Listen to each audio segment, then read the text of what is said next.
Yes. Okay.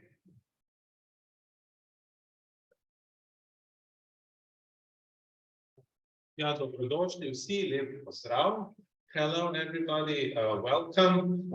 Z nami je danes naš gost iz Univerze v Haifi v Izraelu, profesor dr. Arie Kizel, ki se ukvarja z filozofijo za otroke, pravzaprav je eden vodilnih raziskovalcev in tudi praktikov na tem področju.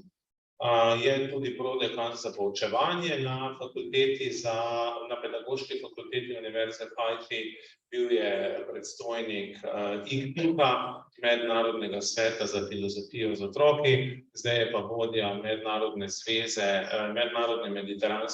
Mediteranske zveze za filozofijo z otroki. Tako da, in English, I'll switch in English. So we have our dear guest today with us, Professor Dr. Arie Kizel. He's currently serving as a Vice Dean for Teaching at the Faculty of Education, University of Haifa. He's an expert in philosophy for or philosophy with children. He served as the president of the ICPIC, International Council for Philosophy for Children, and also he's heading the Mediterranean Association for Philosophy with Children. He recently edited the volume with Routledge on philosophy with children, international perspectives. I forget the exact title, Arie. You will talk about it. And his two books are now in print. But Arie has a lot of hands-on experience with teaching. He was also principal of an elementary school in Israel, so he knows a great deal about the educational system in Israel, but not only in Israel, also around the globe. So without further ado, I'd like to welcome you, Arie. Thank you. So we are closing this one. Yes. Let me see how I can do this.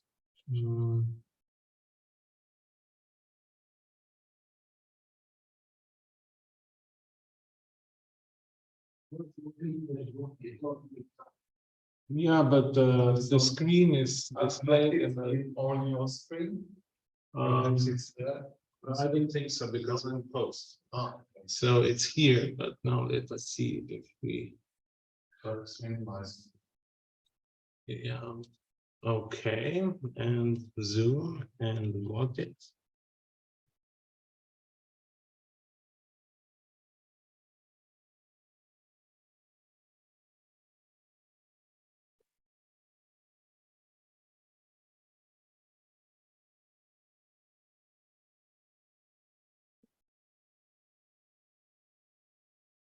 Yeah, but I can see the cursor on the screen.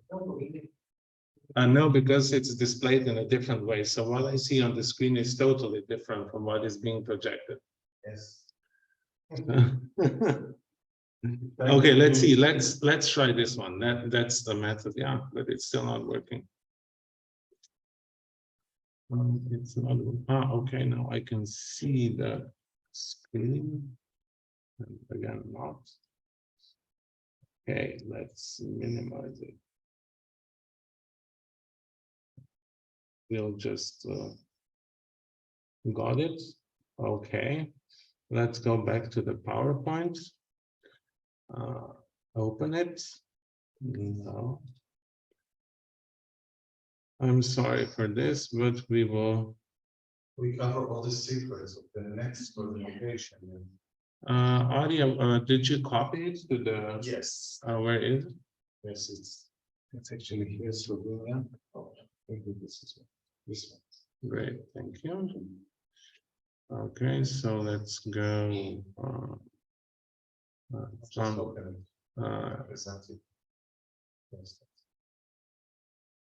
Okay, and now I have to go back to Zoom.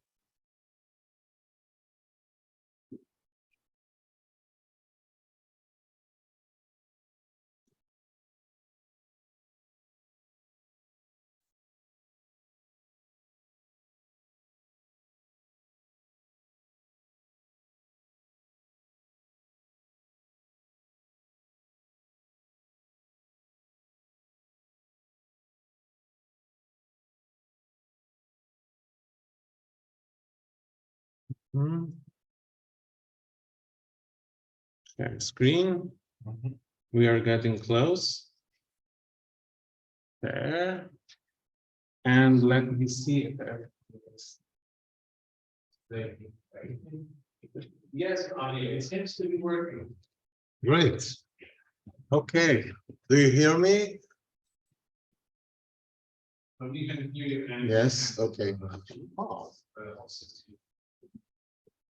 Okay. Is it okay? Can you see me? I feel a bit uncomfortable, but I will go over it. Hopefully it will be okay. So as you can see, wow, it's covering some of the what Tomasz, it's covering some of the presentation. So okay. Hopefully it will be okay. So good morning, everyone. I will present myself. First of all, I want to just a moment. Okay. So I want to say thank you for first of all, and thank you in Hebrew is toda. So first of all, to my dear friend Professor Tomasz for his generosity and hospitality. Actually, he was in Haifa, in the University of Haifa, and I was hosting him. And now it's my turn to be your guest. Do you want me to close the windows? Yes. And also to the University of Primorska for having me, and also to Professor Boyan for a lovely evening last night we got together. So thank you very much for it. As I was presented, I will say something about myself. As Tomasz said, I'm the Vice Dean of Teaching at the Faculty of Education at the University of Haifa. We are ranked #1 in Israel. And I'm the member of the Department of Learning and Instructional Sciences. Actually, I was the head of the department for 5 years, as I was the president of ICPIC. For those of you who doesn't know, ICPIC is actually the only international umbrella of philosophy engagement with children. And we have a lot of regional and national centers for philosophy with children. I was the head of the German-Israeli Commission for Textbook and Research. And my academic research and writing and teaching is philosophy of education, philosophy with children, and also textbook research and narrative of groups. So this is actually my main issue. Before coming to the academia, as Tomasz also spied on me, I was actually in the field of education. So I was a teacher at high school, and then a principal of a high school, and then a teacher in elementary school, and then a principal of a big elementary school in Israel. And then I came to the university. So for those of you who don't know Israel, Haifa is the 3rd largest city in Israel after Tel Aviv and Jerusalem, our capital. We are located on the top of Mount Carmel. Mount Carmel is very sacred. It's mentioned in the Bible, actually. We are the youngest university in Israel. The famous one is, of course, the Hebrew University in Jerusalem, and the Technion, which is also located in Haifa.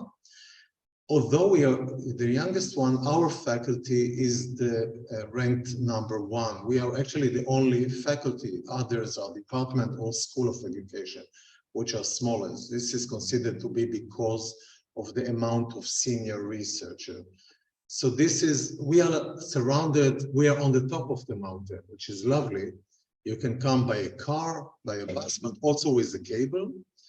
And we are surrounded by a lovely forest.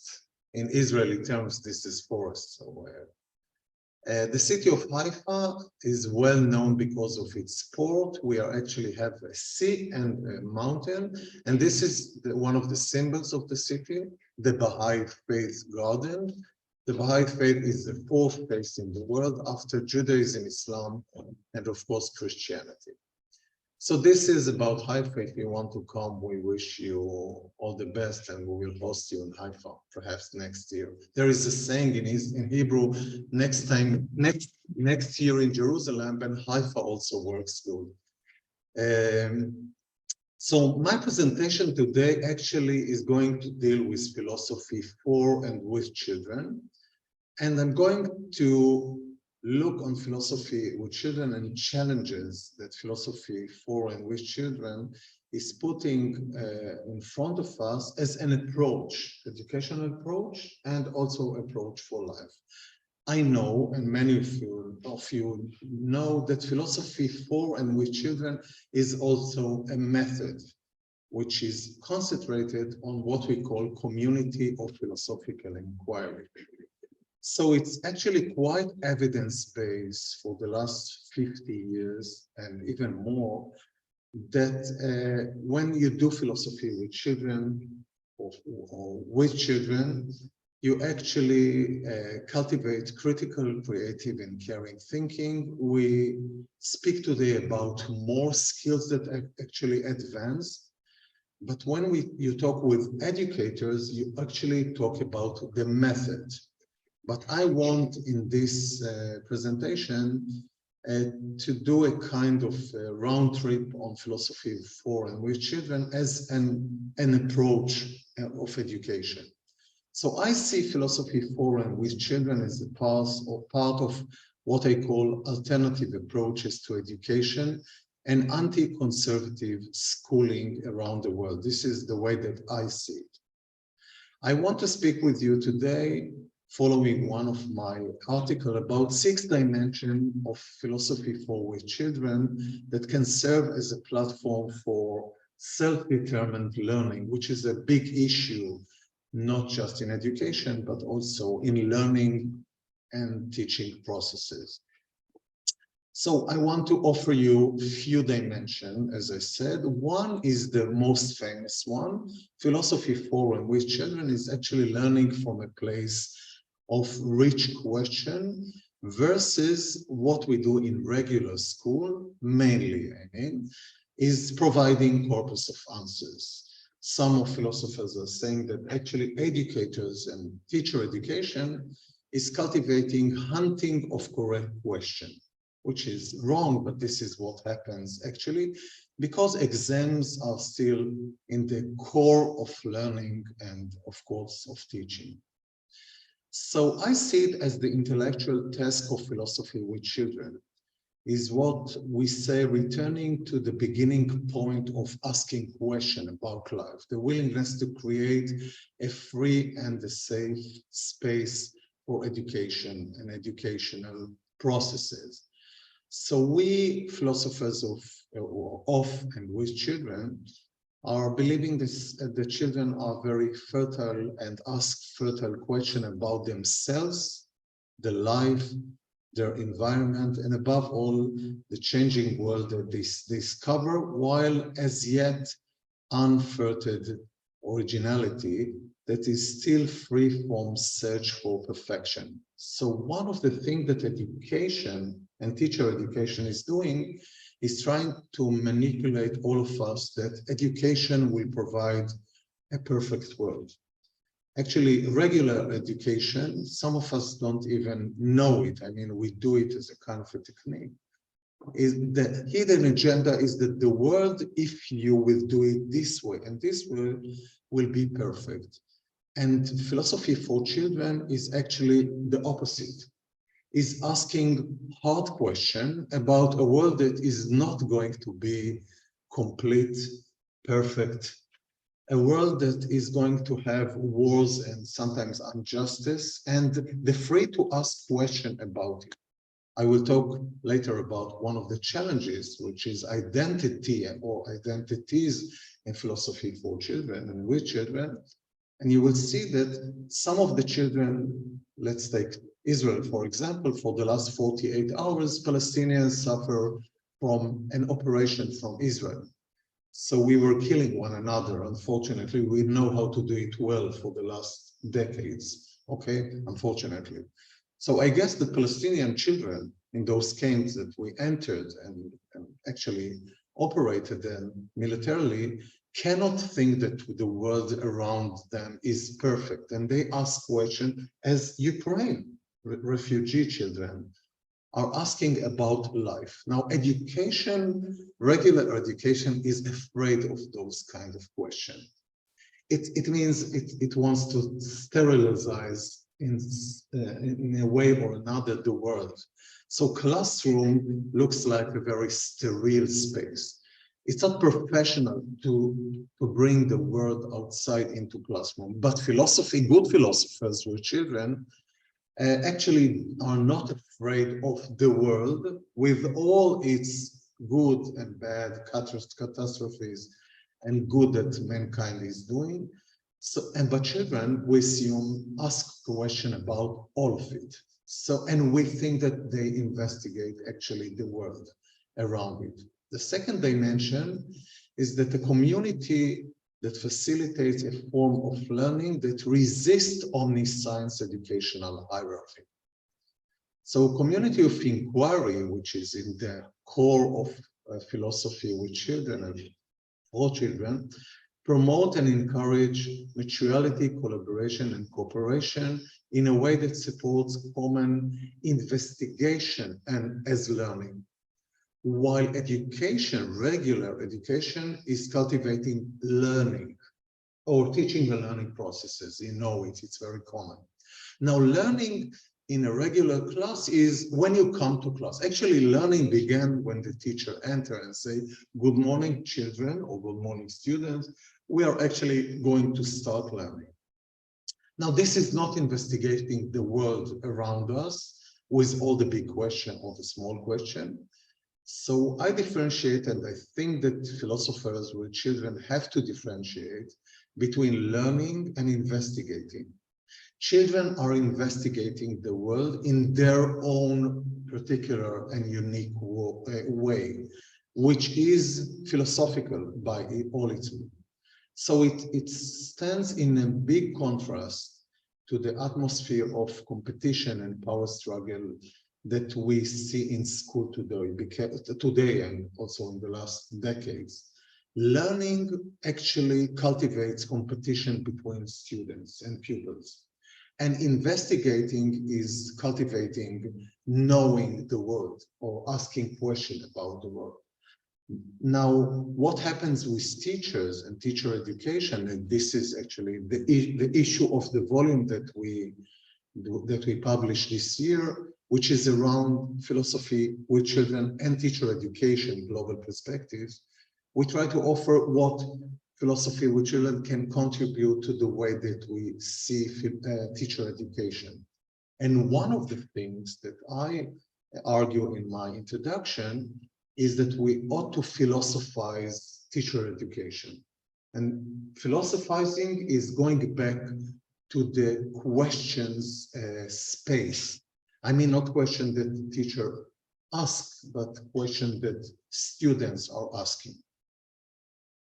Now, conservative school learning is, of course, is the limiting space that only recognize certain ideas and narratives that tend to be sometimes banal and others appeasing, which is very bad if you're a child that you please your others. And enclose within what I call cage of limitation, because the educational hierarchy borders of omniscience. And omniscience is in the core of education, usually in high school.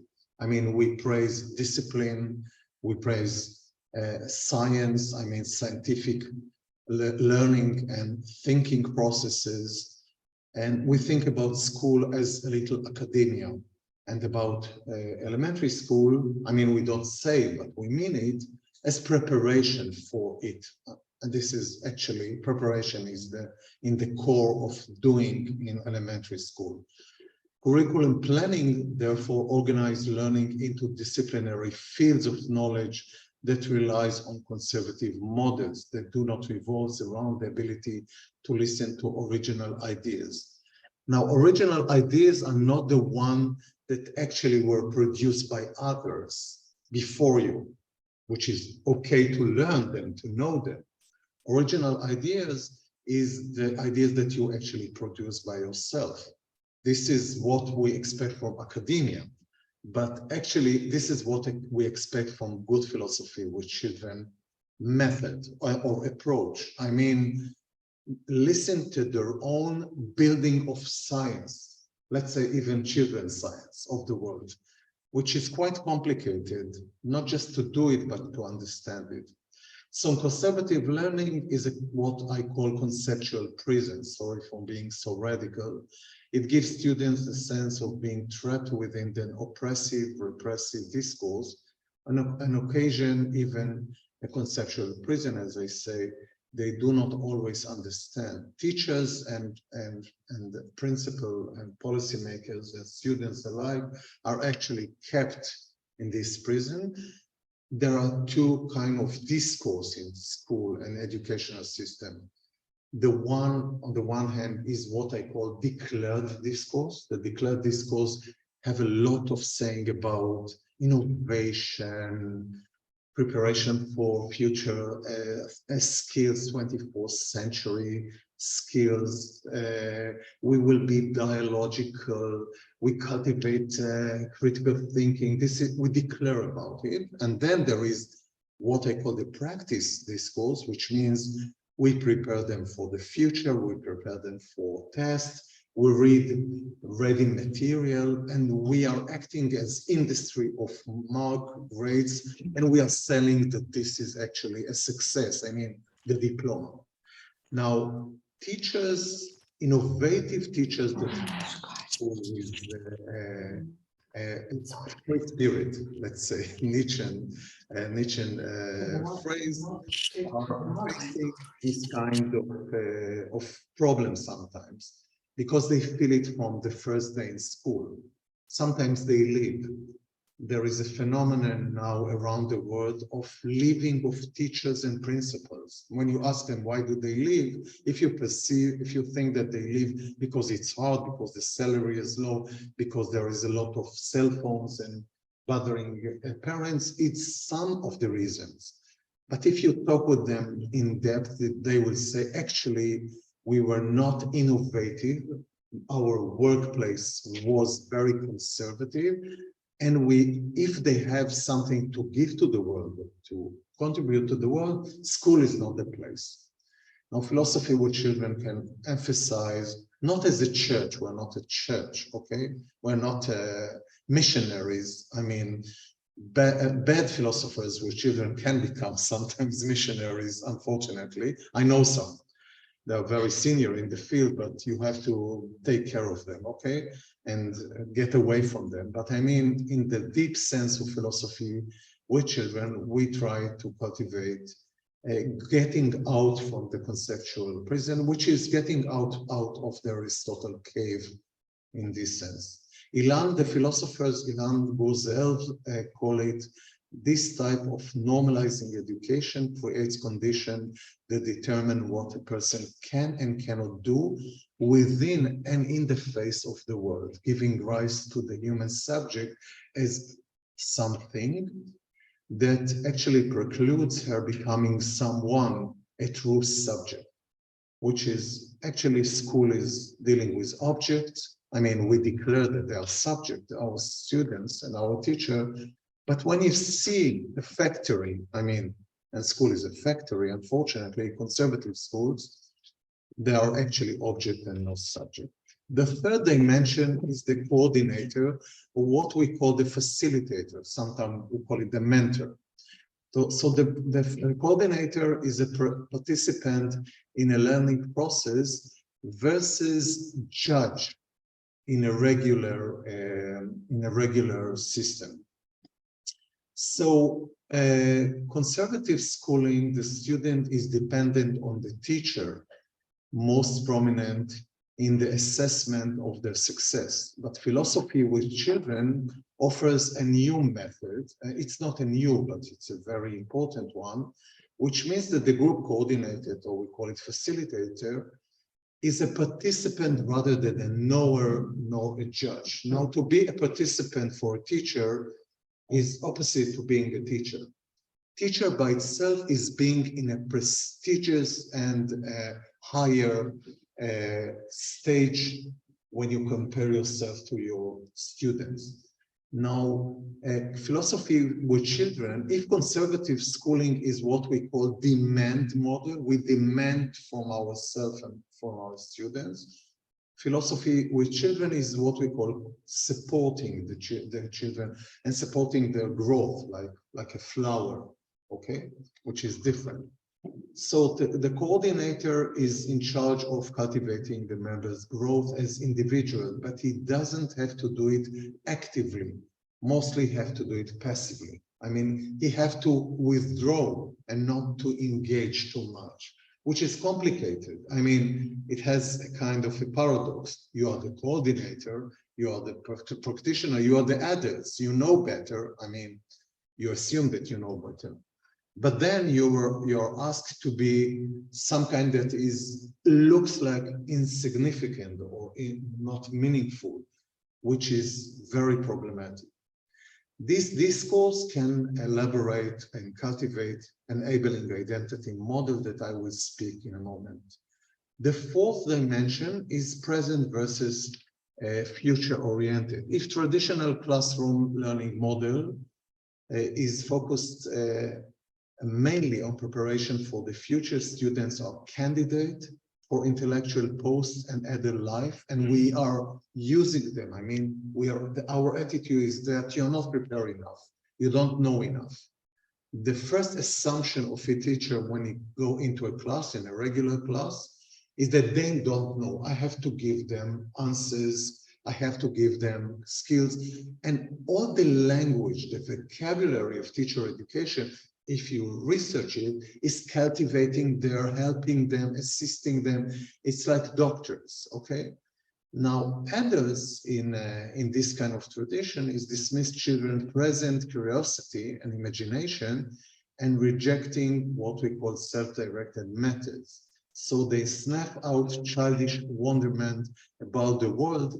And I think that childish wonderment about the world, sorry for being bombastic for a moment, is actually the heart of philosophical enterprise, or should be in the heart of philosophy today. I know that some of the great philosophers in the last decades, I mean, not most of them, their attitude toward philosophy with children is that this is a kind of a tool for educators. We are philosophers, we are better. This is actually a business for adults.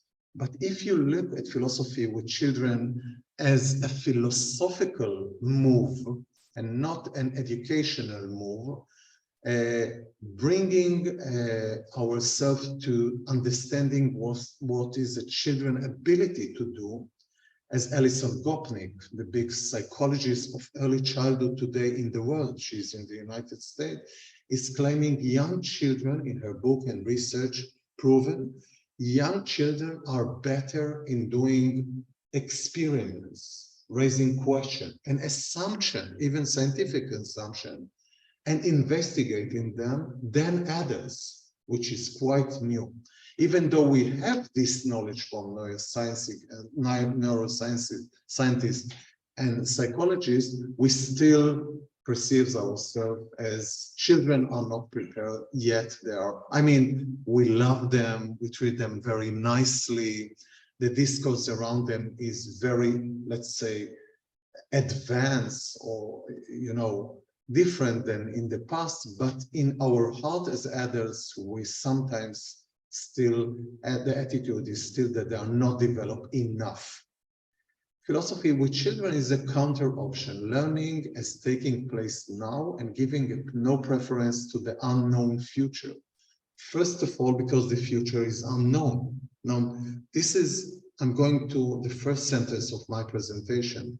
I was saying that children are asking questions about the difficulties of life. I mean, refugees, hunger, sometimes loss of life, and sometimes, of course, optimistic and very good way of life. It depends on where are you living, of course, and what is your reality. So those children cannot see future as pre-planned, as school offered them. I mean, you will learn and you will succeed. This is a promise, okay? Which is, in my view, it's a promise that school should omit from its vocabulary. Now, philosophy with children is not doing any research about the future. It researches the present, so it's more humble about life itself. Now, it opposes a limit, so therefore it opposes limited development psychological theories like Piaget and others, you know, that maintaining that they don't give any space for sanction to children's capacity of self-directing and, of course, learning. The fifth dimension is improvisation versus predetermined content. And this is very important. We have less and less writing and researching about the place of improvisation in education, in regular systems. But when you go to democratic school, Montessori school, progressive school, and other stream, you will find out the teachers and, of course, mentors, there are more mentors there, are doing more improvisation, which is good and not bad. I mean, they use improvisation as a method. Now, traditional learning methods space are pre-planned, engineered, and prefigured. And actually, it praises planning, like lesson planning, planning of the year. All the vocabulary of school is like industry.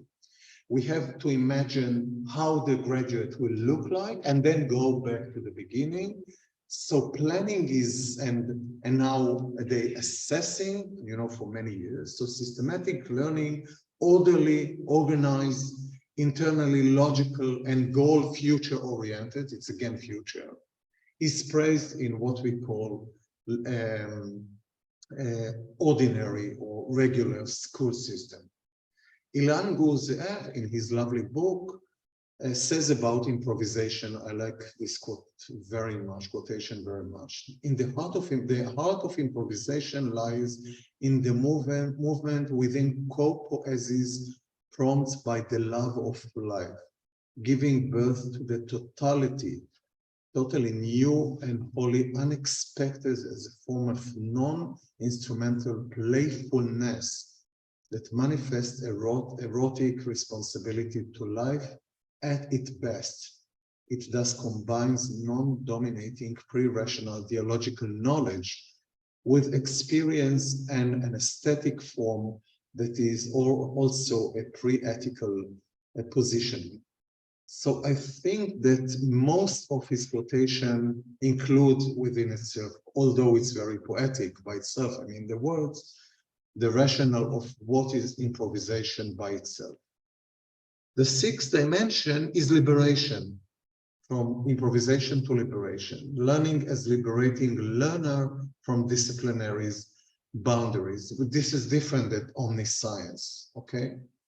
Now I'm going back to John Holt that says, lovely, I think, academic fields are simply different way in which we look at parts of the wholeness of reality and human experience. Now, I like this wholeness of reality and human experience because I think that childhood thinking, children in childhood thinking, actually within itself have this kind of wholeness. Now, when we, as thinking, children think not orderly. I mean, they are very, not just imaginative, but very not planned. And this is actually quite amazing to see how afterwards they can take this mess of ideas, of questions, of reflection and thoughts, and bring them to a kind of an order. But they begin with not being in order. So he quotes even Illich remarks that there is no knowledge in the world. The world is as it is, which is also a lovely way of viewing the world. The world is as it is. Knowledge is a process in the mind of the living people. Now, if you take hold, quoting Illich, I mean, the last sentence, knowledge is a process in the mind of the living people. I think that knowledge, as we see it produced by school knowledge, learning and teaching processes, is actually manufacturing knowledge. Now, good philosophers with children go away from this pre-planned lesson. They want that inside the community of inquiry, and this is hard to get for adults. They are actually aiming toward what I call borders of possible. And usually school is talking about borders of the impossible. I mean, in the discourse of the practice, not on the declared discourse. Now, the open space of three disciplinary boundaries, the desire to ask the broadest and the most interesting, currently relevant question, rather than predetermined, essentially organized pre-assumption. Philosophy with children seeks to remove this arrogance from educational agenda, replacing it with the modesty that fostered the creation of uncertainty, out of which a form of learning unchecked by disciplinary boundaries can grow. Now, uncertainty is in the heart of doing philosophy with children. This is what is very hard for teachers. Teachers look not just for planning, timetable, content, etc. They like very much certainty. What will be the outcome of the test? Now, uncertainty goes with life experience, reality. I couldn't imagine that my wife will die 4 years ago. She was a friend of mine from high school, and actually on one day she got cancer. Sorry for telling it. I mean, it's a bit of a sad story. But life is so, unpredictable. So my three sons at the time, one of them was, the twins were 18 and the old one was 21. So they lost their mother. I lost my dear friend, of course. And this is life. I mean, this is bad side of life, uncertainty. But uncertainty is also about the good aspect of life. Now, when children comes to community of inquiry, which is a method of learning, okay? I mean, investigating, they bring their lives with them. Now, regular school actually asks them to leave their baggage of life outside place of the home. Actually, we are saying to them, now we are learning. Shut your ears, your memories, your identity, I will say in a moment, and leave it out. Here we are doing the real stuff. I mean, here we are doing learning. Outside, you will do all this nonsense that you have with your life. I mean, your mother, your friends, your love, or whatever, okay? Now, psychologists jumped in the last few years to enter and conquer educational system around the world. In my view, in a criminal way, sorry for being so radical. They offered us an explanation that children and young adults are suffering from many diseases, not just ADHD, which is common, okay, or other problems. I mean, even condition of their home, this uncertainty of life became a problem. It's not in life, losing your mother. It's a problem. You lost your mother, so there is a problem. And again, they offer teachers kind of explanation that there is a problem and we will solve the problem. I mean, school will solve the problem. More money for therapists. So children and young adults, our dear students, became actually patients, like hospitals. And teachers became in love in this kind of discourse. Now, philosophy with children oppose it. You bring to the community your whole life with the bad side, with the hard side, and with your smile and with your pains. And we ask questions about it. Actually, we investigate it and we are doing it. So we are using pedagogy of searching and not pedagogy of knowing and preparation for the future. In the last part of my presentation, I want to view some of the challenges of philosophy for and with children around the world today. Not all philosophers with children will agree with me. some of them, we are actually split between those who are cultivating the methods and teaching others how to do community of philosophical inquiry. And sometimes they do it too industrial. Also in this area, I mean, in Europe, sometimes I can see my colleague doing it too industry-wise, okay? I think that we ought to go to the basic of philosophy with children, which means asking questions as a way of learning. Now, I think that we need to remove and fighting what I will explain in a minute. I call educational system in the world today as being trapped in what I call pedagogy of fear. And then I will speak briefly about enabling identity in community of philosophical inquiry, and then, of course, the big challenge of communication and technology discourse. So first of all, in the last few years, I did a lot of writing. This is just 2 of my papers. If you will write to me, I can send it to you freely, no charge. So take the advantage. So what I call pedagogy of fear is actually trying to say that fear is in the heart of our pedagogy. The fear not just from the parents and from the children or from the inspector or from the test, okay, or from the judges that are around us, like parents, the media, the social media. It differs from one country to another. It's different from Israel to Slovenia, from the United States in prestigious schools and others. And fear is one of the dangers when it is in the center of pedagogy. So fear also is fear of placing question and doubt in the center.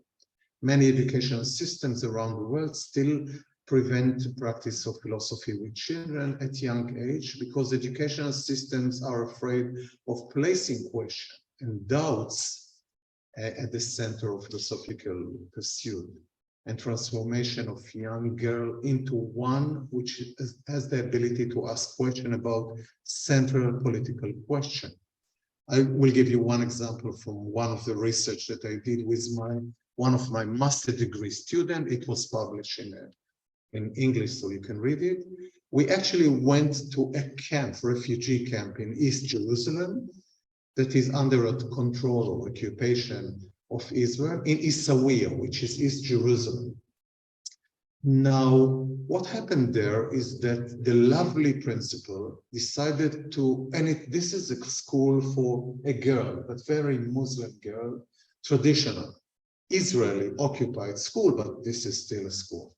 Now, Isawiya is a very hard, difficult camp with a lower socioeconomic condition and a lot of suffering. Now, those girls were in the most lower status of their environment and of their society. Now, when the principal decided to enter with the program of philosophy with children, she thought that it will cultivate empowerment in those young girls.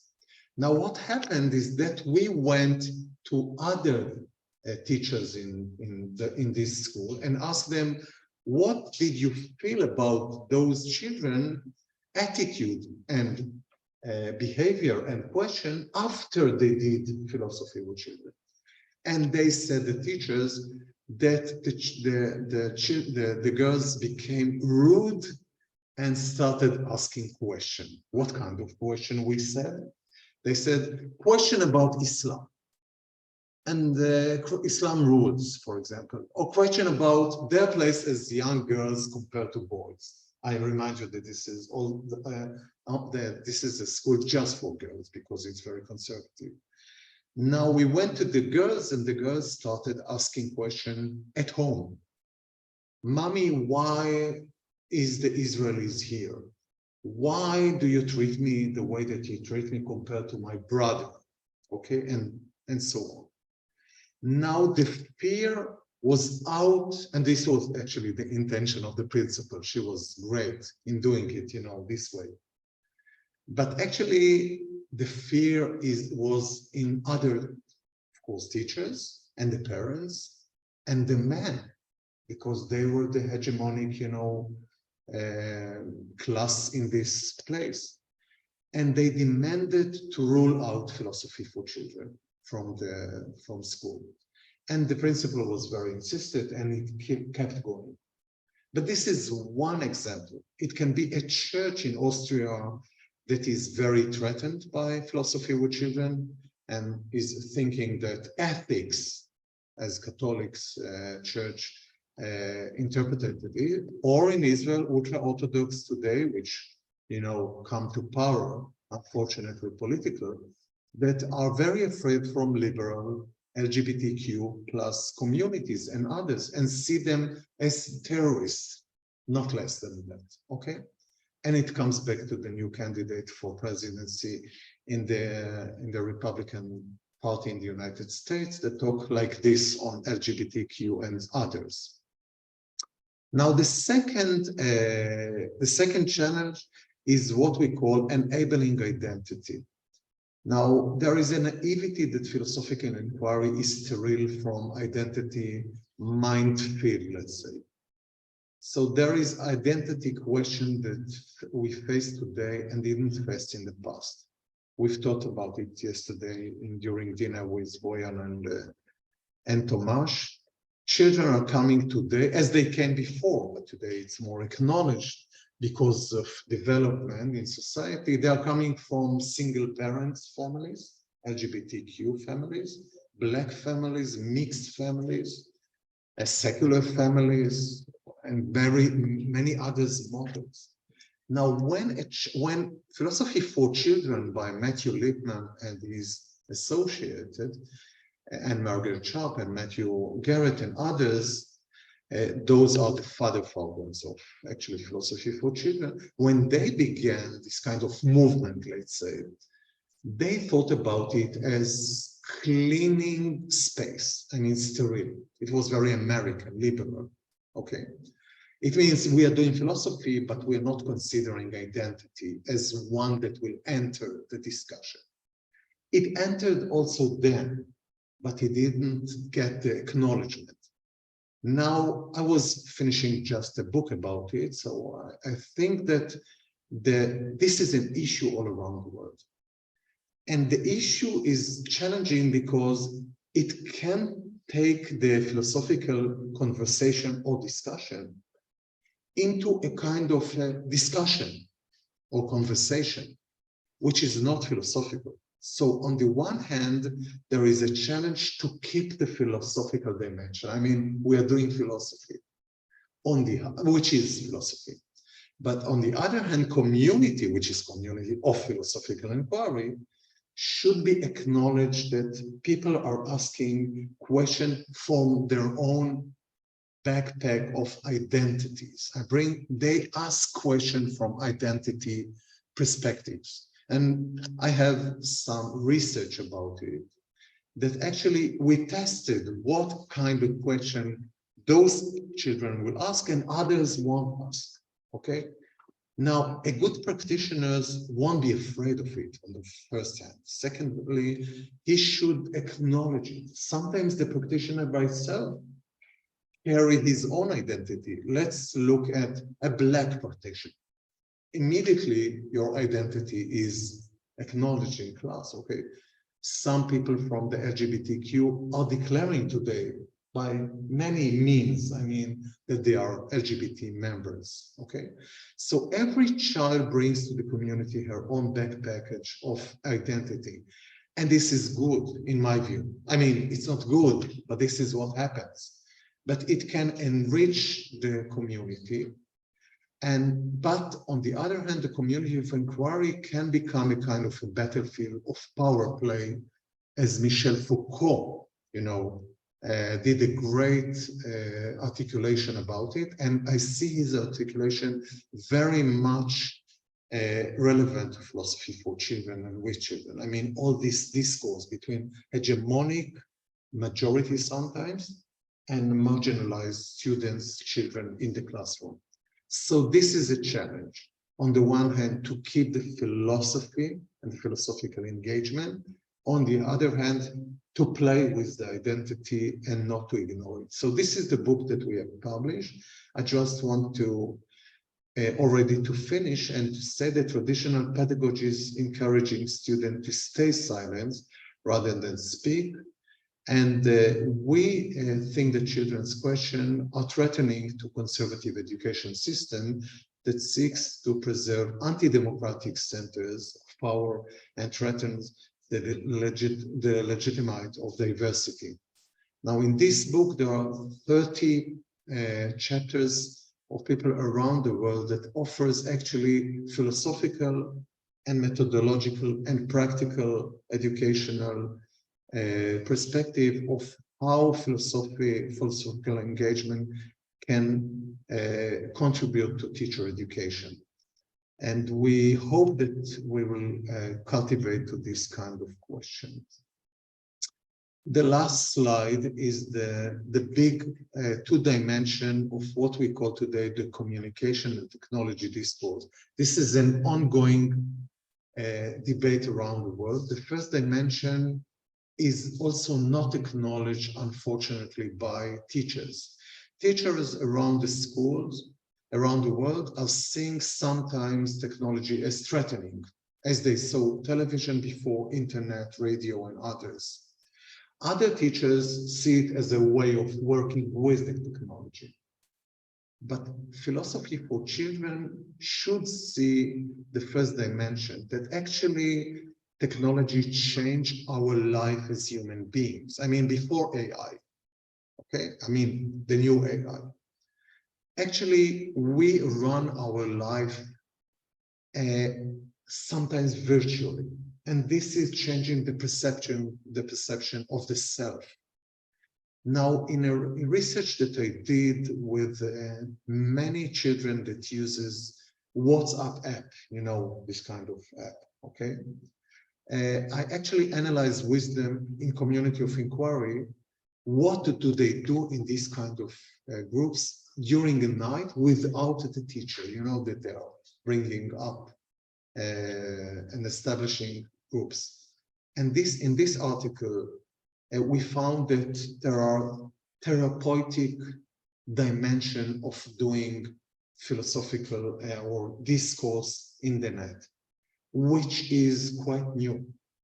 And this article was very much in interest for those who are saying that those apps are nonsense, they are writing nonsense, they are using just, you know, smiles and so on.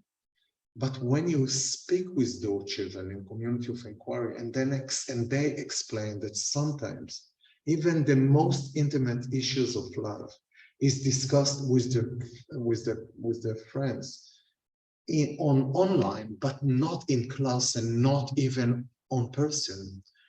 It can give us ideas of how they perceive technology, which is not just nonsense and, you know, this kind of things that adults are laughing at children. This is, again, not perceiving children and young adults rightfully.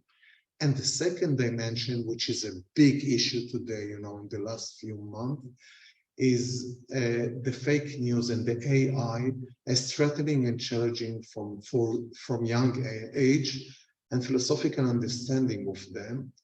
And here I think that media literacy should go hand in hand with philosophy for and with children.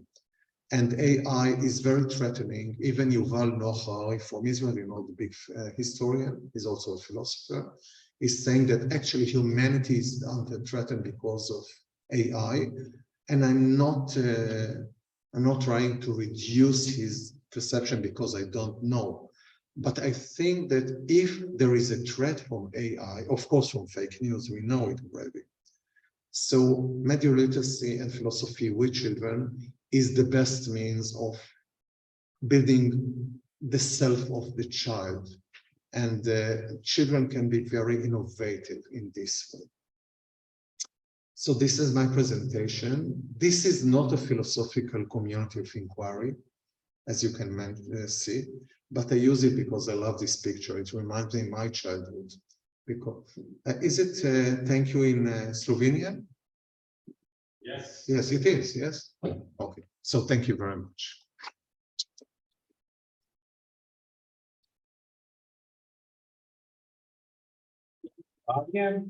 This is great. I have some questions, but of course, let's open floor if you agree for a short Q&A. And I forgot to say that in my introduction, that basically today's event is organized by many different actors, not only University of Primorska, also Department of Philosophy at the Faculty of Arts, University of Maribor, and also Slovenian Philosophical Society. And also after your talk and Q&A session, we will feature Maja Vačun, who will present something about her research in philosophy with children in Slovenia, but I will introduce her after this Q&A.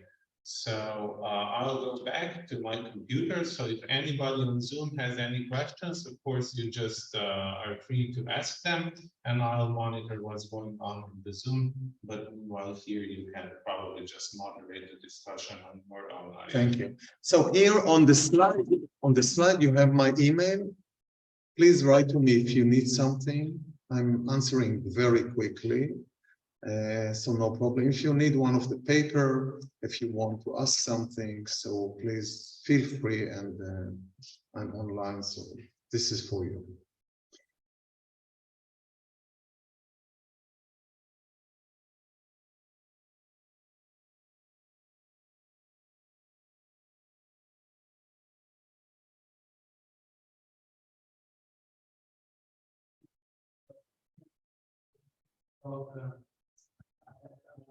Familiar with philosophy for children or with children, so ask a question. Wasn't sure what of you is age, I think either teachers or educations the good pedagogy agree with such a is disciplinary boundaries. I think we all agree that most of the problems we have to deal with nowadays are complex, and it makes no sense for disciplines to discuss or research and investigate just certain aspects of this problem, or to teach children to just understand one aspect of it and not see the big picture. So we don't believe in that. I guess the problem is how to integrate this approach into the school system that divided into disciplines, and so how to make this work. I mean, yeah, just implementation is the problem. And the same goes for asking questions. I think we all agree that we should encourage children to ask questions.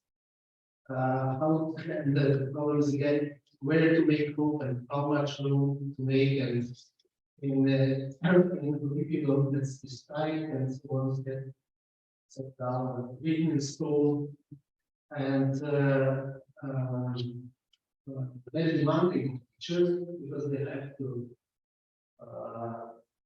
have certain material to go through, and they have to assess the students and so on. And usually run out of time to introduce or allow discussion or encouragement. So I wasn't sure whether this presentation was the key for introducing philosophy to children in particular as a subject, as one of the subjects, or maybe even a compulsory subject, or whether you were actually suggesting that all the subjects should be taught in this manner, like physics, math, languages, geography, whatever, because I think we make probably better case for this former than the latter, and it's also less controversial. On the other hand, I somehow felt that your ambitions are stronger or higher than that. So Yes. Did you present a model for like, teaching learning in general, who matter the subject, or just this as an addition to our sterile or whatever traditional education system? Yes. So first of all, I have to disagree with you. If I would analyze, don't take it personally, okay? If I would analyze qualitatively your words, if I would recall them, okay, I would see immediately that you use two languages on the same time, which is not bothering you and we do it always. On the one hand, you started by saying, all of us are agreed that this is very important. And then you say, but. And then you go back to regular system. There is no time, what to do, how to do, we have to do this one and this one. And this is happening all the time, you're not to be blamed, okay? No, we are not agreeing. If we would agree that this is the way that, I mean, children, young children, this is what I meant, okay? We would change the system. So what we do is that we hold the system, disciplinary material, that we have to where to fix it. And immediately you and others are talking about no time. What do we want, where do you want us to put? We have so much to do, I mean, all these disciplinaries. No, we don't agree. This is actually what we do. I started by saying that we are talking two languages, two phases of discourse. We declare one, but we do the other. Now, we cannot do any change in education if we hold something and we cannot open the hands, like this one, okay? We cannot do it.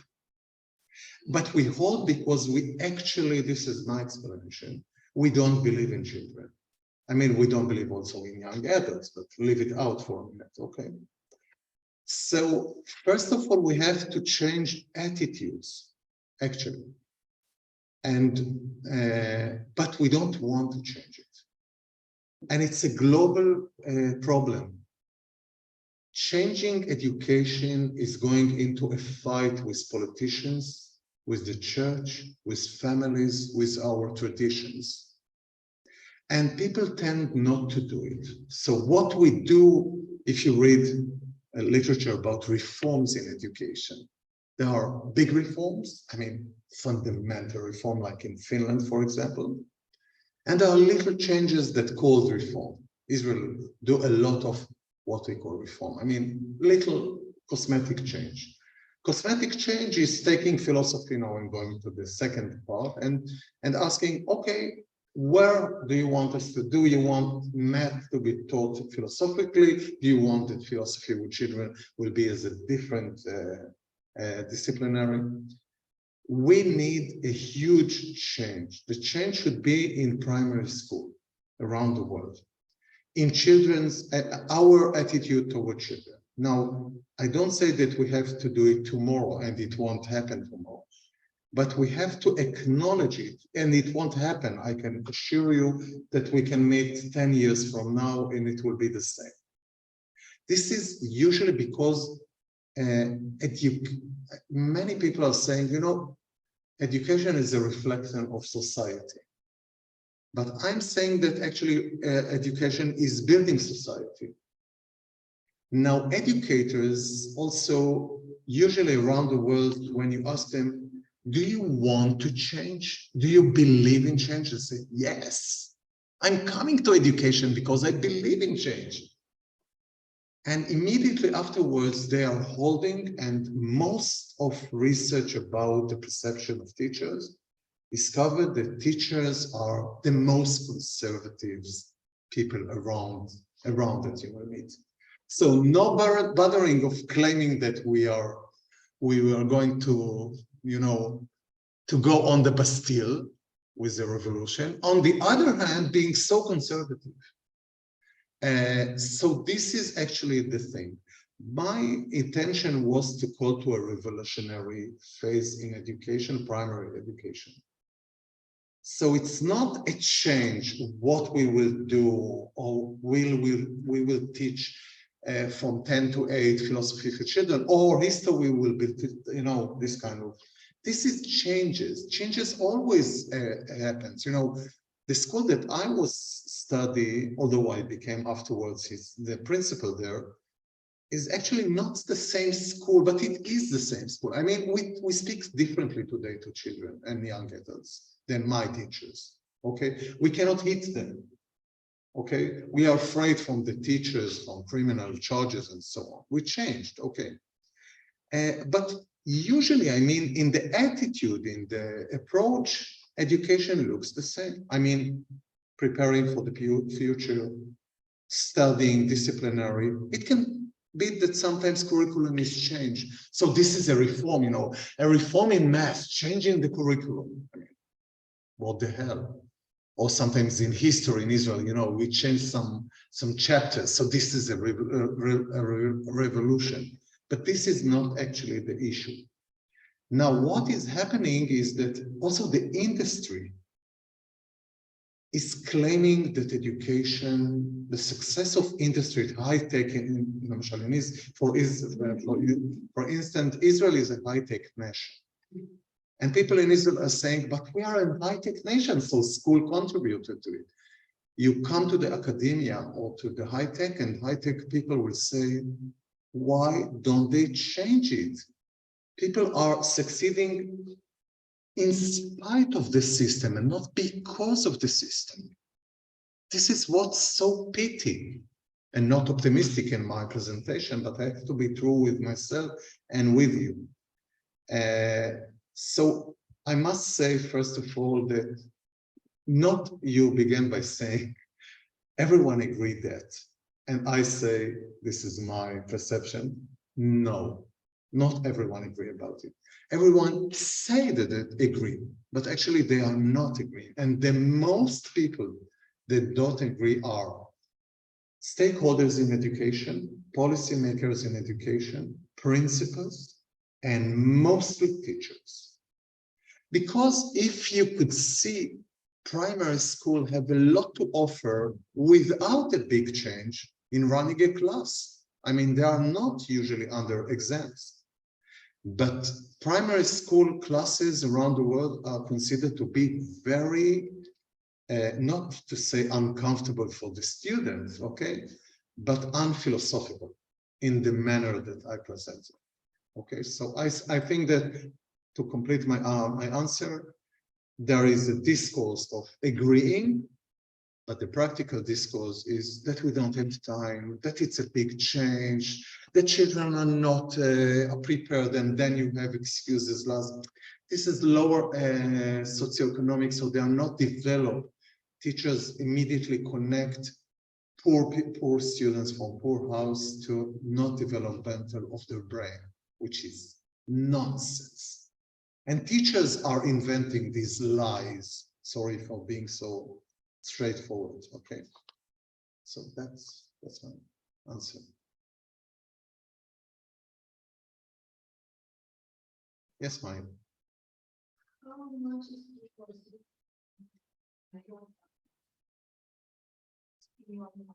Nothing.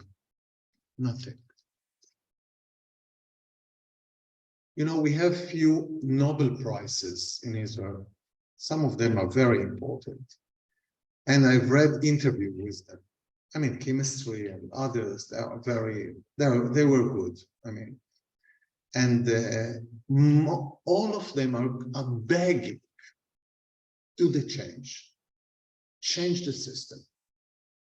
Don't do it this way. You're hurting the thinking of the children. And they are knocking and shouting, and they are interviewed, you know, they are prestigious Nobel Prizes, you know, academics and so on.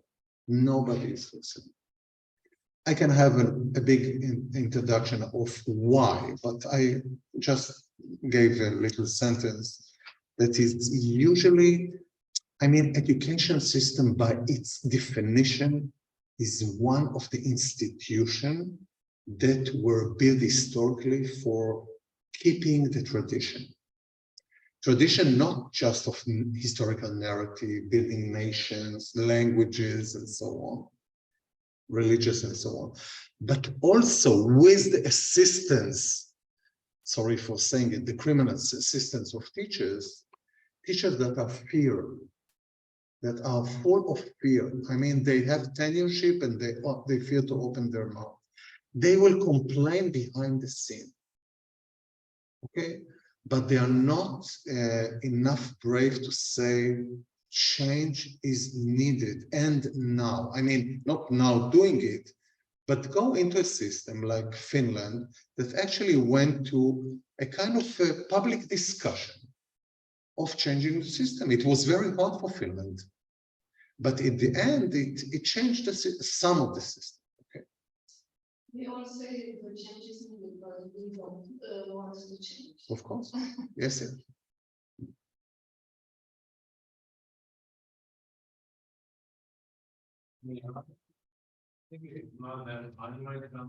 Yes, of course. Jump in with all the force. Other people might also ask questions. I'll come here because Yes. if I come here and not from here, people can easily hear me. Yes. Zoom. So, yes, regarding this risk, basically avoiding risk in education, I think this is the big issue today. Everybody tries to avoid risk. I think that Gerd Vista, one of his last books, was about wonderful risk in education. I personally believe that if you know, the dialogue is always a risk. You know, you're always, if you have a really a genuine pedagogical setting, it's always a risky thing, because thinking is without risk, because it questions some of the fundamental assumptions. And of course, that is always a risky business. But without it, we don't grow. Without it, we are always staying in this logic of the same and the reproduction of the old patterns of society. And I think this idea of minimizing risk, you know, eventually leads to replacing teachers with algorithms. You know, we are coming to the point where we see human resources teachers in the classroom as a risk that should be mitigated and avoided, which I think is horrible. And my experience is when I talk to my students, and my students are mostly elementary and school teachers, and there was one occasion recently when one student said, well, you know what happened to me when I was on this praxis? One girl came to me and asked me that they are arguing with another girl if God really exists. And then I said, so what did you do? And she said, well, I ran away from this question. I didn't reply at all. Because if I would, you know, then I would give right answer to one student, and then they would start fighting. And the next day, parents will come to school and they would pressure us. And I said, well, you see, I think this is a missed opportunity. Yes. Why? I think that maybe one way how to address this issue is maybe to show children that the question of the existence of God is not like the question of the existence of this shirt. Mm-hmm. It's maybe something else, and that we can have different opinions and so on. And where, if not in school, will you bring up those questions? You know, if you leave them to the street, then you have revolts and violence. So I think that precisely the school is the place where you should bring up this risky topics, and where the task of the teachers would be to kind of learn us to live with disagreements about those topics. But this is, you know, a general impulse, I would dare to say, in also in Slovenian schools, to run away from those issues, kind of swipe them under the carpet, and just wait what will happen. And hopefully people will forget about those questions. So this is just a comment. Now, my question, Arie, is the following. Let's suppose that you get a job when you are working in a conservative environment. For instance, I don't know, in an ultra-Orthodox Jewish school or Catholic school. What should you do? Should you compromise a little bit? You know what I mean? Maybe still try to introduce some principles of philosophy with children, but not go too far, because if you will go too far, you will certainly be kicked out of school. So how should you behave in such environments? Should you kind of try to kind of slide philosophy to children to the back door, or should you just say, no, I present my ideals, and if you don't want me to buy? Okay, thank you very much. First of all, I want to comment on the to have error. I take a risk. I'm open. It's okay. I'm not fear of risk, as you see, so no problem. The fresh air is very important for philosophy because it operates your mind also. Now, going to your comments, Mash, it's very important. First of all, I have to say, I want to start with you. Your remark had two parts. One is that this teacher that were asked by the students, is God exist, or the question about God. I think that one of the mistake is that the perception that she has to answer the question. I think that is less risk. I mean, just bring the question back to the girl and no risk about it. So philosophy for children is not giving answers. I mean, some of teachers that are doing philosophy with children are thinking that they would ask, children will ask, and they will again supply question. And if you remember, I said that actually education is a technique of giving children or convincing them to be hunters of the right question, especially in test, okay? And they know it, and there are a lot of radical books about it, which some of them are even making joke about it. So I think that in this case, I would recommend that you will say to this pre-whatever teacher, students, you didn't even have to answer her. This is not risky. Now, the question of risk, going back with the comment about risk, is going back to comment to my writing about pedagogy of fear, as you remember. Now, I think that a teacher should be, I don't see any problem of being an involved teacher. I think that some of us take my words to the opposite. I mean, if I'm thinking philosophically about education, methods and practice, is not that I'm going to preach them to be philosophical or to do something, is to allow them to do it.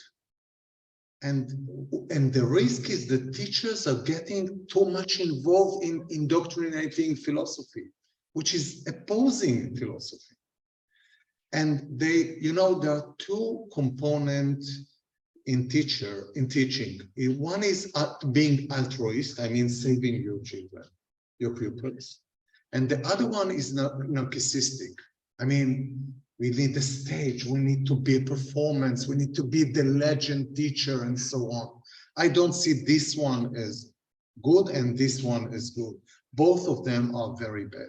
If you're narcissistic, don't go into classes. If you're altruist, you don't have to go to classes. Children don't need this dimension and not this dimension. In one of my articles, I try to define to myself, facilitator or good teacher is enabler and a liberator, first of all, of himself.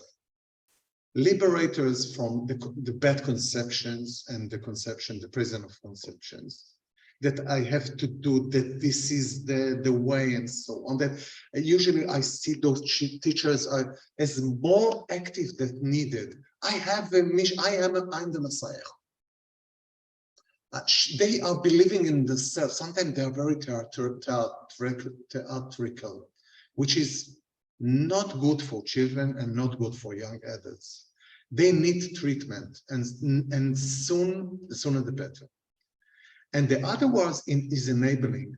This is a kind of a gold line, you know, in between. It's like being a good parent. You shouldn't be opposing yourself on your child. On the other hand, you shouldn't let him do whatever, which is risky. Okay. Now, question can be this kind of space. Going back to question.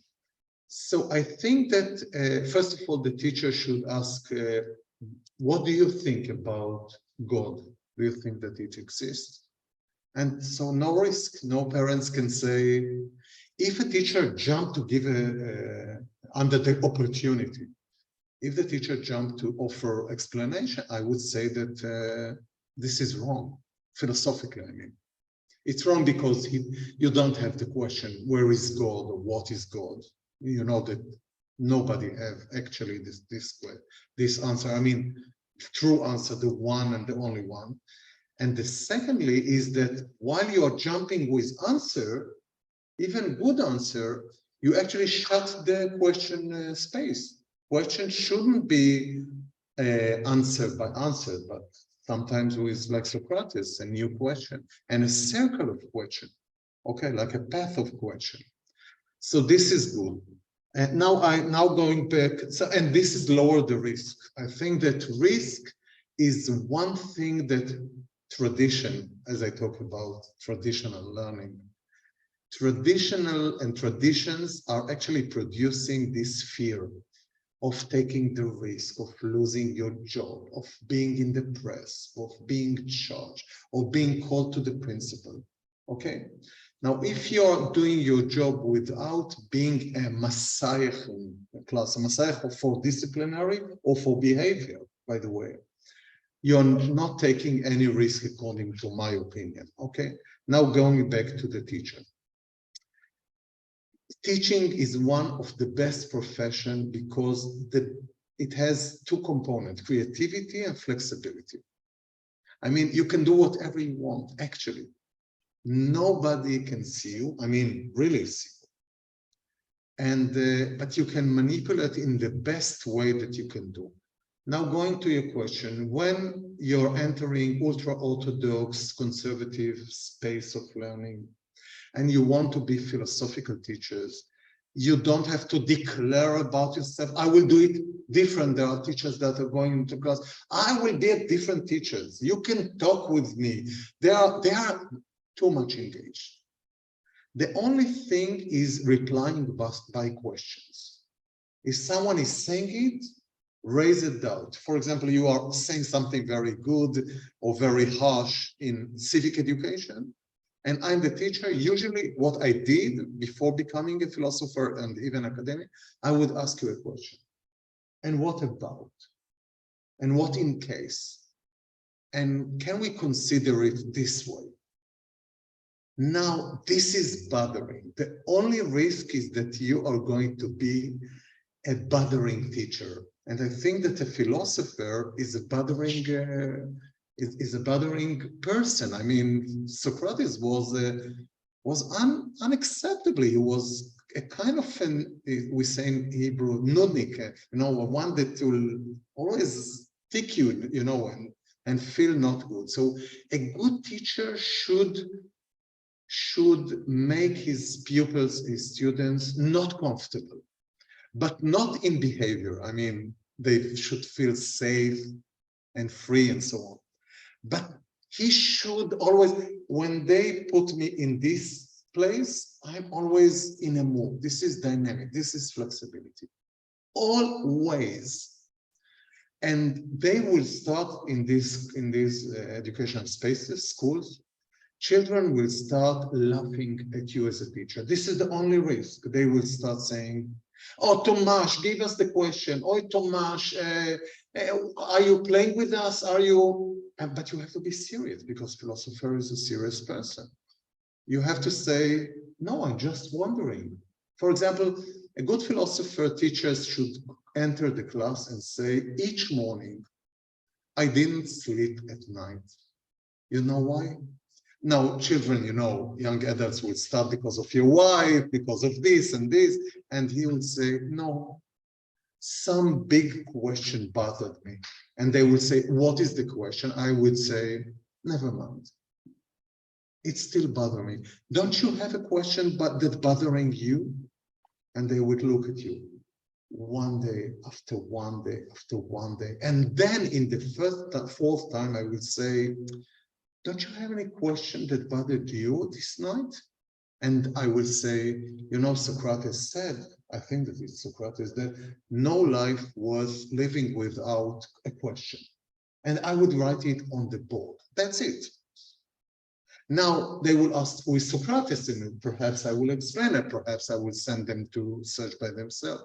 But each time, now each group will start doing it step by step. They will start asking one another a question. At first, it will be funny. They will be even cynical towards the teacher. You have to see it goes and not be offended as a teacher. I mean, saying to yourself, they are joking at me.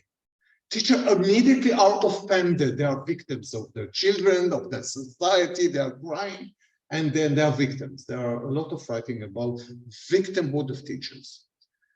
I'm seeing this scene in the classroom as I'm talking with myself. I'm seeing and I'm saying they are changing. Now I can see the change. It looks like a bit funny, but I'm saying actually they are doing it. After 2 months, it becomes very serious. I mean, they will start asking, big question, okay? And again is with the material. I was teaching history, communication, and civic education. Civic education is very problematic in Israel. And all the time, I can give you one example. I was teaching history, and there was lack of teaching of chapters on the history of the immigration of Jews that came from Arab states, because most of the Zionists came from Europe. It was a European movement. And I was very bothered about it, although I'm European. My parents came from Poland. I was born in Israel. Now, I was writing my MA thesis on books on history.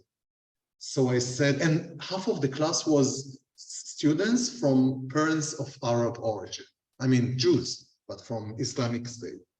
So one day I took the book and I said, do you know how many pages are in this book? I did like this. On your grandfathers that came from Morocco, Iraq, whatever, Egypt. And they said, no. I said, it's very interesting. Let's go on. Now, the next day, one pupil came and said, just 9 pages. This was actually the accurate answer. And I said, nice. Did you check it? Well done. Did you ask yourself why? And then I kept it like this. There is a famous picture in Israel. This is the book, and this is the Arab immigration. I mean, Arab Jewish immigration. And he answered, it's because people that came from Europe are more important. I said, really? More important than your grandfather? And that's it. Now the book had changed, researchers, made a revolution in their perception and so on.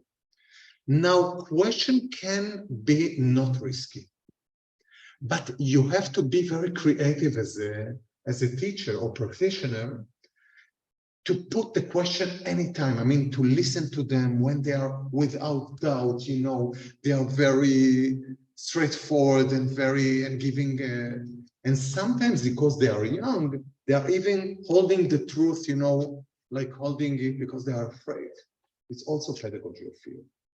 Now, it's very good that they are trying to hold the certainty. But my role in the game, we are playing a game. Education is a game, okay, of relationship and content. My role is to create a space of uncertainty. Immediately, I'm saying to myself, he is holding it because he is afraid.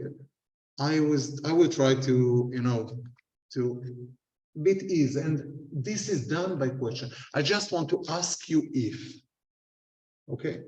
Now, if you think that a question can be risky, I think that it's not, but it should be systematic, okay? Now, 10 years after your study in this class, you will be a philosophical person, whatever you do, science, whatever. You can be an artist, okay? And you will say to yourself, this is because of Tomasz. I remember that he came to the class and said, every morning, I wasn't sleeping. Now, you will also become a legend, but not in a narcissistic way. I mean, not playing yourself in class, okay? So this is one advice that I can give.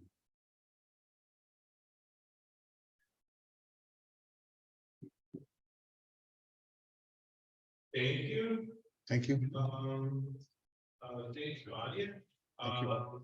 Maybe we can also have a debate later, if there will be any other questions in a more informal setting. Of course. Now I would like to invite Maja Vačun.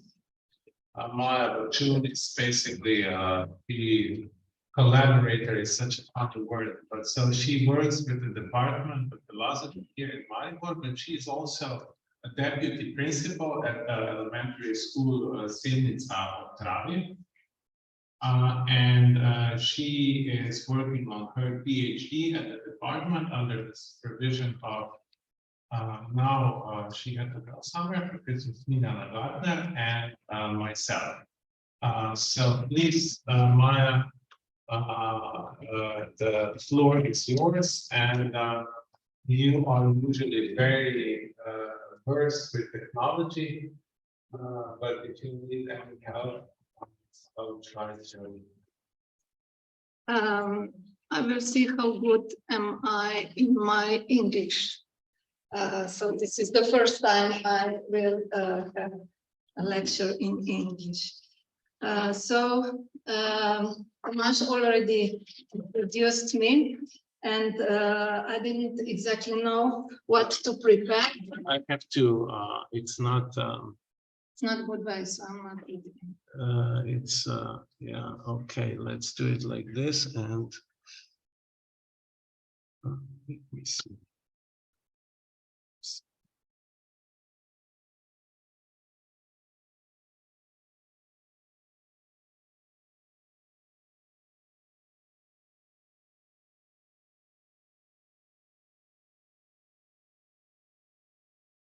I don't see.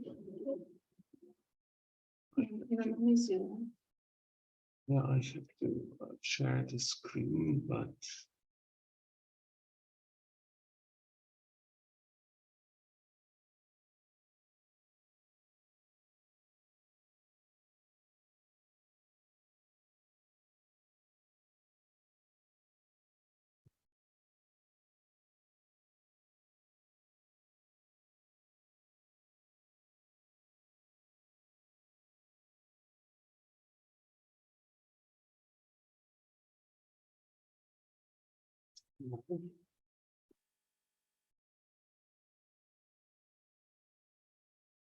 Is it okay? Okay. So I didn't know exactly what to prepare. So most of you have already heard what I am going to say. Some of them, like Tomasz, maybe even several times. So it will be probably a new gist for you. Tomasz already said something about me, but I also want to introduce myself of what I am already doing. So I have been working in primary school in Selnica of Dravi, which is approximately 15 kilometers from Maribor. I've been working there for 18 years. I started as a librarian, and 4 years ago, I became assistant of a headmistress. I also teach ethics and optional subject of philosophy for children. 14 hours a week, I still work in the library. I like to say that my work as a librarian gives me the ideal conditions for doing philosophy with children, because I have lessons with all pupils of our school, as well as with the children from the kindergarten, which is also attached to our school. In our school, we have 350 pupils and approximately 200 children in the kindergarten. My first contact with philosophy for children was during my studies of philosophy. My first mentor was Dr. Rudi Kotnik, who also inspired me for P4C. Later, when I was already employed at the school, we kept in touch and established a cooperation between our school and the philosophy department. The aim was that the students get an insight into how philosophy for children is put into practice and have the opportunity to do an internship with us. So Dr. Rudi Kotnik was my first mentor in philosophy for children, but for 3 years in a row, 2017, 2018, and 2019, I also attended an international post-conference workshop, Philosophy for Children in Graz. And as I said before, in 2017, I met you in Graz. Yesterday, I found this sheet of paper with this note on it. The yellow mark is mine since then, so that I knew what was happening and when. The red mark is from yesterday when I was preparing for today's presentation, and I wanted to point you out. I also found a photo from then, so you can see that we really were together in Graz. In 2019, the guests were Dr. Lawrence Splitter from Australia and Dr. Jen Glaser from Israel. We can see them in this picture. And of course, I learned from Dr. Daniela Camille from Graz. The collaboration between our school and the Department of Philosophy has been successful over the past 7 years. Dr. Kotnik, who has retired, has been replaced in the area of didactic by Dr. Gartner. I can honestly say that I am also very grateful for our cooperation. I have gained a great deal of theoretical and practical knowledge from her. In addition to everything else we do together, I also decided to apply for a PhD because of my collaboration with her. Here you can see some pictures of students who come to our school for years. So what is that we do together with Dr. Gartner besides teaching practice for students of philosophy? We had a project called Students' Challenges, which involved 8 students from different disciplines.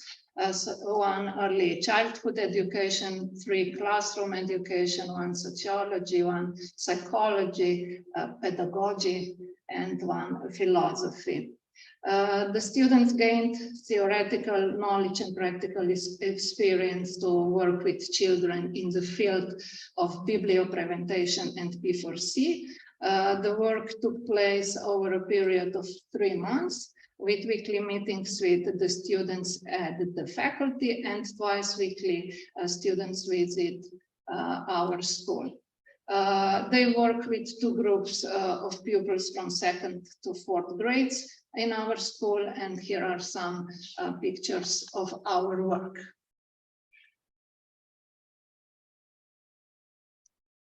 At the end of the project, we produced a promotional leaflet that presents some of the basic features of the P4C and example of how can it be put into practice. As a result of the project work are in the final stages also a professional monography and a website. Last year, the Department of Philosophy established the Center for Philosophy, Children's Philosophy, Critical Thinking and Applied Philosophy. Dr. Gardner and I have been running critical thinking workshop for participants in the program-based learning for young people.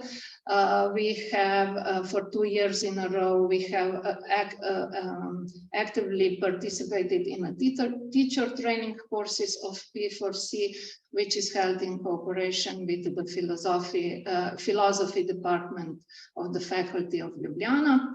The training will also be offered to teachers in the next school year. Since April this year, we have both been members of the National Curriculum Group for the revision of the ethics curriculum. I'm also involved in the Erasmus Plus project, Philosophy with Children for Wider Social Inclusion, SOPHI, which is a collaboration between the Slovenian Philosophical Society, the Philosophical Society and the Faculty of Philosophy in Skopje, and the Department of Philosophy at the University of Athens. Below are photos of our first meeting, which took place in Ljubljana in February. Last year and in August this year, I also have lectures and workshop of the importance of questioning and philosophy for children as a way of discussion on study meetings for teachers of ethics. And in September, I was invited to have the same lecture and workshop for colleagues from neighboring primary school, so primary school Lawrence na Pohorju. In the following, I would like to show you some examples of how I practice philosophy with children. First, for example, consideration of concepts and then their conceptualization. You can see how pupils thought about the concept of philosophy and later ethics. They presented it with words, with a picture, with a symbol, and with an example from life. With words, philosophy is something that you think and you tell your opinion. This is what is ethics. Ethics is a science who tells you what is ethic or not. Did I say it wrong? Right. Here is you can see how pupils can learn the distinguish between what is a fact and what is an opinion. Pupils have been asked to look at the picture of a family and decide what they can be absolutely sure of in the picture. So this is a fact, and what is merely their interpretation or conclusion based on what they have seen. So this is an opinion. Unlike the previous cases in which the pupils gave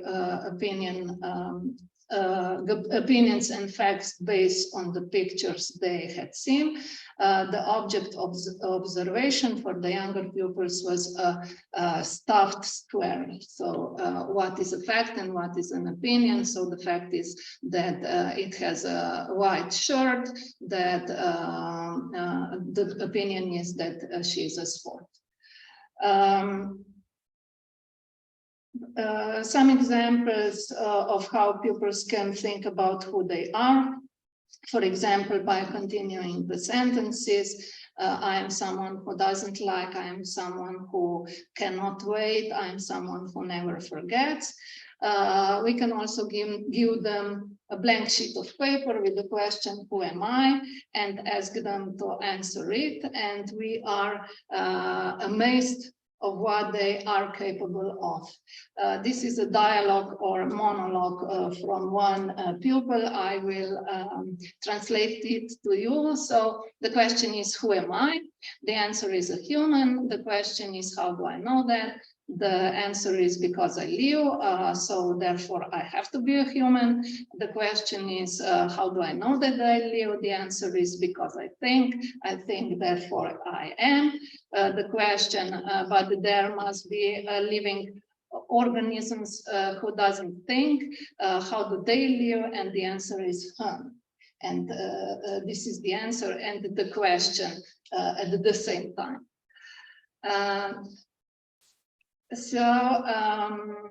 This is the example. Here you can see how the pupils thought about whether certain things exist or not.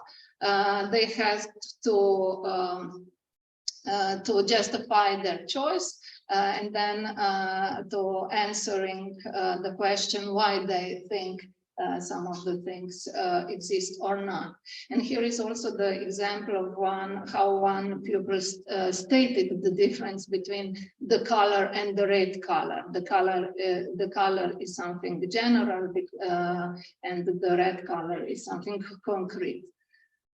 The example of how the pupils thought about what thoughts or thinkings are. The younger ones drew their thoughts. As an interesting example, I would like to show the thoughts of a 9th grader who said, wow, a broad topic when you can't even get to the end, but who even knows what it means to think.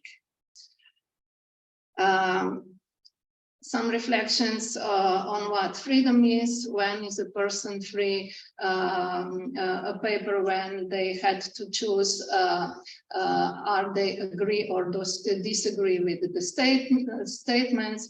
We are free if no one says us what to do. When I'm in school, I'm not free. We are free when we can do whatever we want. If I have to study, I'm not free. When I do nothing, I am free.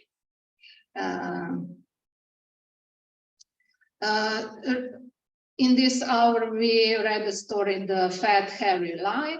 I used the method of four corners with the statements, among which students had to choose the one with which they agreed the most, and then justified their choices. Then they had to continuing the sentences. For example, if I saw someone who is stealing, I would. If I saw my friend who is stealing, I would, and so on. And here are also the questions for discussion in small groups. Is it sometimes good or how do we say korisno? Useful. Is it sometimes good or even useful to lie? And of course, you have to tell why and why not do you think so. Here was also Tomasz in our school, and he also had a lecture with our pupils. And for the end, the pupils had to draw their biggest lie. So here is our lesson of friendship. Who can be my friend and why? What is my world like with friends and without friends? Here you can see how the 7 years old pupils draw the picture, and a mind game, what comes to my mind when I hear the word friend. Students or pupils can also develop critical thinking in cases of moral dilemmas when they decide how others should act or how they would act in some situations. Of course, it is important here that they think on the basis of the reasons they choose and know how to justify them. In the same way, they can judge the acceptability or the unacceptability of certain actions, the circumstances affecting them, and so on. The picture shows how pupils evaluated the statements and classified them into 3 categories as unacceptable, acceptable if I do not harm anyone with my action, and acceptable if no one sees me or they don't get me. The following are some examples of philosophy classes with children from our kindergarten, aged 3 to 4 years. For example, some questions which we talked about. What does it mean to be nice to someone? Do we always have to be nice to all people? What does it mean to be good? Can someone be good and evil at the same time? How someone who is kind or good looks like? Then the task they had to do after reading the story. First, we read the story about Teddy Bear who helped animals in the forest. The children then judged whether the bear did the right thing or not. If they thought he did the right thing, they put themselves or moved into the green ring. If they thought the teddy bear didn't do the right thing, they were placed in the red ring. They also had to tell why did on what not circumstance, on what reasons their choice was. They also showed later. They also showed kindness to each other by a gesture. Then, based on the choice of a happy or sad face, the children evaluated the well-being of the animals that the bear helped them. Everyone had to choose one type of face, and then everyone explained their choice. In the last lesson we had together, this year, the children answered my questions by holding up a red or green leaf to express their agreement or disagreement, and then explaining their choice. For example, is it right to steal? Is it wrong to lie? And so on. Those were some examples for my work, and now I would like to move to information about my PhD, and I would kindly ask you to help me with some ideas. What can I do? My research area is going to be philosophy with children and critical thinking. My central question is and in what way is philosophical discussion formed and maintained within philosophy with children, and can it be a model for discussion in other subjects within the primary school curriculum? As you said before, the community of inquiry as a model for, and as you ask, is it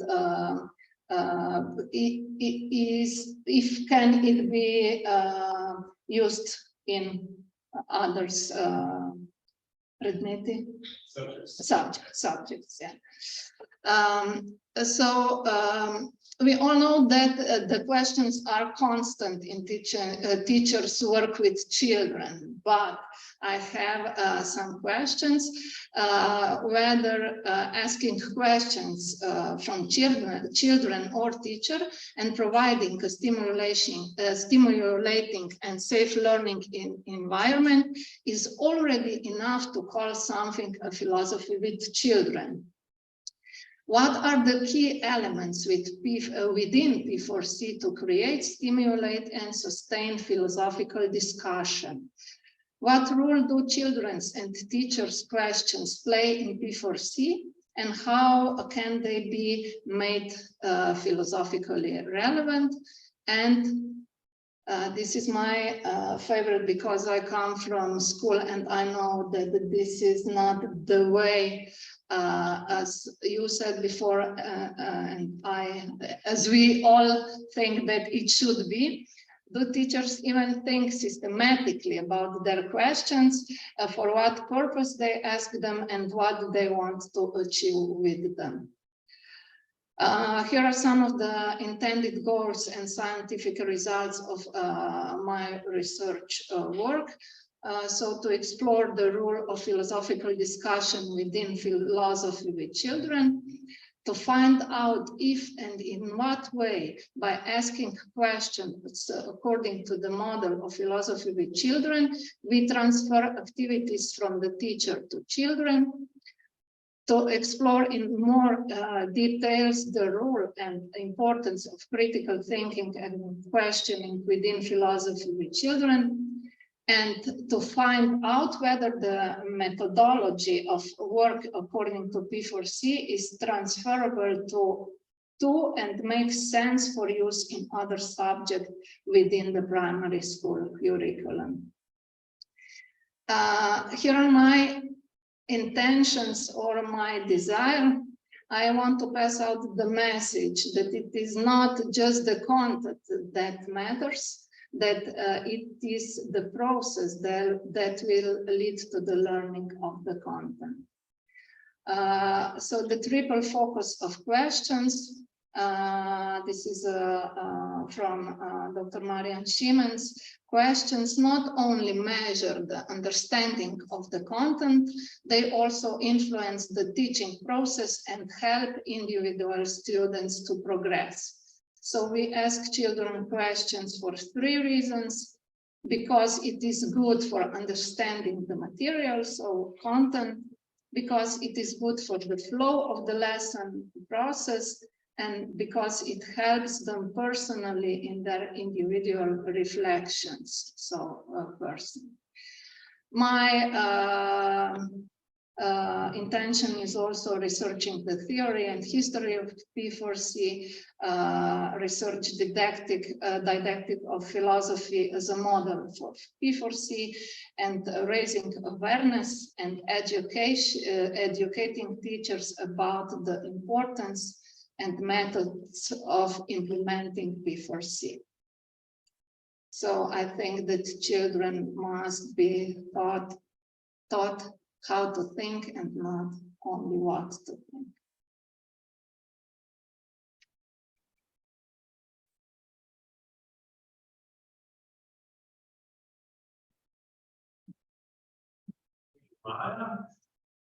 And now same procedure as before, questions for Maja, and also there was one comment on Zoom for you, Arie, thanks for the great lecture by Sia, I met 2 days ago.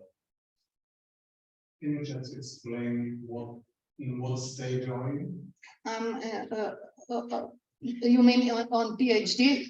First year. So it's proposal, pre-proposal? Yes. Pre-proposal. I haven't researched yet. I come from practice, and I think that I'm good at the practice, but of course this doesn't mean I can be better.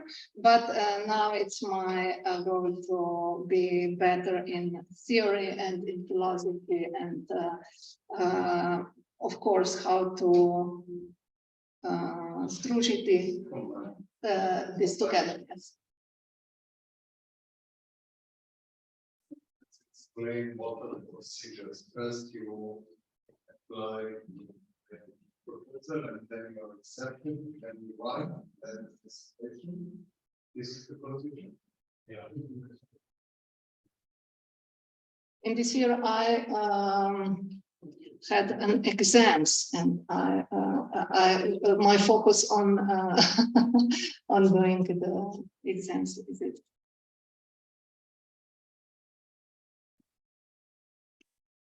Maja, I have a question, which is, what would you say, what is the interest among children and parents for philosophy, children at your neighboring schools? How many children attend? How many classes do you have?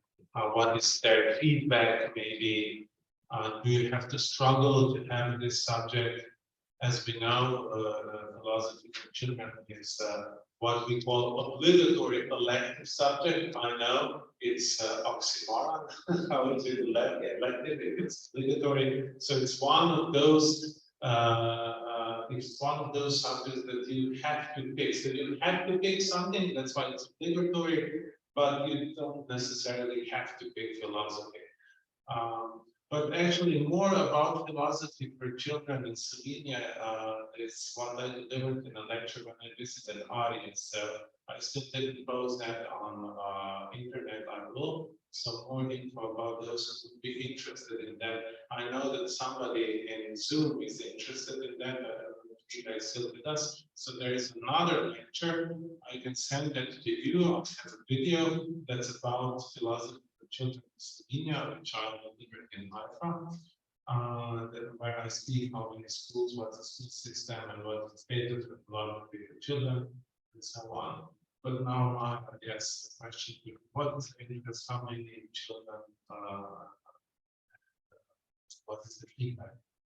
Yes, every year I have one class, one group of pupils. It is an optional subject from 7th to 9th grade in our school. So for the last, I don't know, 7-8 years, I have one group of pupils. But I think that is very important, not just to have a group of pupils, but to implement philosophy with children in the work that we do in school. So when I teach ethic, when I have pupils in a library and children from philosophy, from our kindergarten. So this is, I think this is the way that the change is going to happen in a bigger group, or I don't know how to say. Philosophy is in primary school something that it's not known. I have a child who is the second year in my class, and he don't know, he still don't know how to say philosophy. He says philosophia, but this is not the important thing for him to know how to say, but what we do. What I wanted to say is that it's not very popular in our school. It is known because I do it. I'm trying to share it with my colleagues, and this is what I want to do in my PhD and in our Center of Philosophy with Children and so on. Did I answer your question?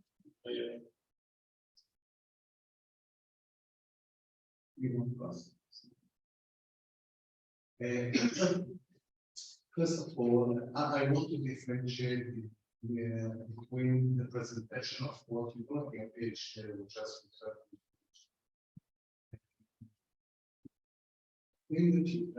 one remark and one question. There is a mess of conception between philosophy for children and for children, and you have to differentiate between them. So this is actually philosophy for children is a method, ignorance way. Philosophy with children is an action. So this is one. I want to ask, if you take your presentation, the thing that I see most, but perhaps this is what you do. So this is different than the way that I perceive philosophy with children, is that there is always asking them, even the quotation of Siemens. Siemens, yes, Siemens. It helps them to progress. It's going to my lecture that we have to help them. So they don't know. So, but philosophy with children, we are not helping them. They know and they can. We are just facilitators who no, not just facilitators. Yeah, okay. Just is not necessary. So I think that your goals, I just want to ask you whether your perception and the outcome things that it's actually they don't know how to do it. It's going back to the child as not knower. And we will see, as you said, he doesn't even know the word philosophy. In philosophy, the children don't teach them the word philosophy. Yes. We just do philosophy and we don't say to them this is philosophy. They then understand if not, it's also okay. So is your perception in your doctoral study that you're actually helping one that cannot do it to do it, right? Or your perception is more the perception that I present that the children can do it. And we give them the opportunity to do it in many ways. And the ways are the one that is involved.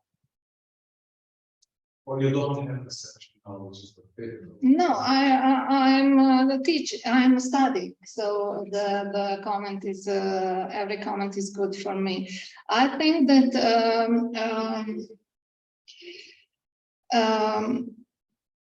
I've learned from doing philosophy with children that I have to have some theoretical podlaga, how do I say, background, yes. That it's good to have some theoretical background, and the question for me is it necessary to be a philosopher, or can do philosophy with children, anyone without a theoretical background? Because I think that doing philosophy with children needs to know what is philosophical discussion comparing to just a conversation, and the facilitator has to know what are the Socratic questions, and he also has to know when to ask those questions. He has to have the ability to know, but this is a practice when you know when to posredovati and when no, interfere and when no. But to know when to interfere or when not, you don't have to be a philosopher. You have to be a good teacher, if I say so. So I don't know. I really, from this my practice, I really think that from year to year, I think that it is necessary to have a theoretical knowledge. And that if you want to be a facilitator or do the philosophy with children, you have to you have to want to know how to do it right.